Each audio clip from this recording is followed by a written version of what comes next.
Hello बच्चों, here is the question.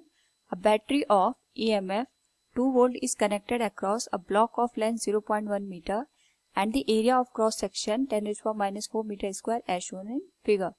If the block is of intrinsic silicon at 300 Kelvin, find the electron and hole currents. What will be the magnitude of the total current? What will be the magnitude of the total current if germanium is used instead of silicon? Here mobility for electron and holes is given as 0.135 and 0.048 meter square per volt per second. Intrinsic carrier concentration is 1.5 into 10 to the power 16 per meter cube. And for germanium, mobility of electron and hole is 0.39 and 0.19 meter square per volt per second. Intrinsic carrier concentration is 2.4 into 10 to the power 19 per meter cube. Now, first of all, we will use here the key concept जो कि बनता है due to holes and electron in a semiconductor a current flows और current की value दी जाती है I equals NEA VD. Here VD is drift velocity or we can write I equals NEA VD is mu into E. Mu here is mobility of electron and mobility of holes. तो अगर हम यहाँ पे current due to electron find out करें तो value हो जाएगी I E is equal to N E A into E into mu E और हम इसे लिख सकते हैं I equals N E A. Electric field is written as potential divided by length and multiplied with mobility of electron. अगर हम respective value को put करें तो ये बनेगा I E is equal to 1.5 into 10 raised to power 16. Charge on electron is 1.6 into 10 raised to power minus 19. Cross sectional area is given as 10 raised to power minus 4. Potential is 2 and length is 0.1. Mobility of electron is given as 0.135.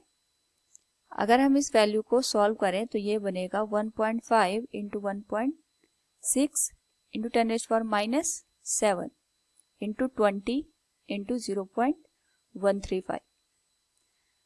अगर हम इस value को total calculate करें तो ये बनेगा 6.48 into 10 raised to power minus 7 ampere or we can write this IE is equal to 0.648 micro ampere. This will be our first answer. Similarly, यहाँ पे अगर हम करंट की वैल्यू फाइंड आउट करें due to holes this will be written as IH is equal to NEA VD. And for holes we can write this equation as NEA potential divided by length multiplied with mobility of hole. If we put respective value this will become IH 1.5 into 10 raised to power minus plus 16 into 1.6 into 10 raised to power minus 19. Area will be 10 raised to power minus 4. Potential is 2, length is 0.1 and mobility of holes is 0.048.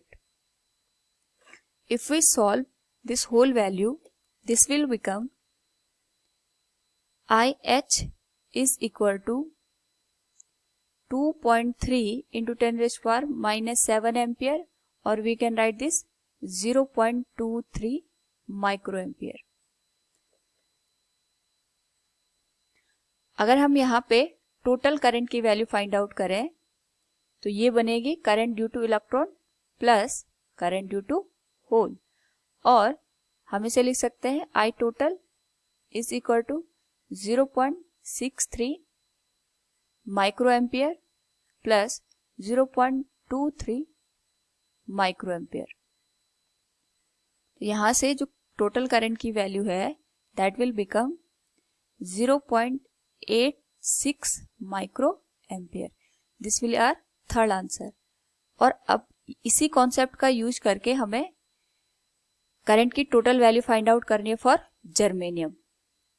Germanium के case में for germanium the total current can be find out as NEA V divided by L। Here mobility जो होगी वो electron की वजह से भी होगी और होल्स की वजह से भी होगी। तो जो करंट की वैल्यू है वो हो जाएगी फॉर जर्मेनियम इंट्रिंसिक जो चार्ज कैरियर है उनकी वैल्यू है 2.4 into 10⁻19। Charge on electron is 1.6 into 10⁻−19। Cross sectional area is 10⁻⁻4। potential is 2, length is 0.1, and mobility due to hole and mobility due to electron for germanium is given as 0.39 plus जो value given है 0.39 and 0.19।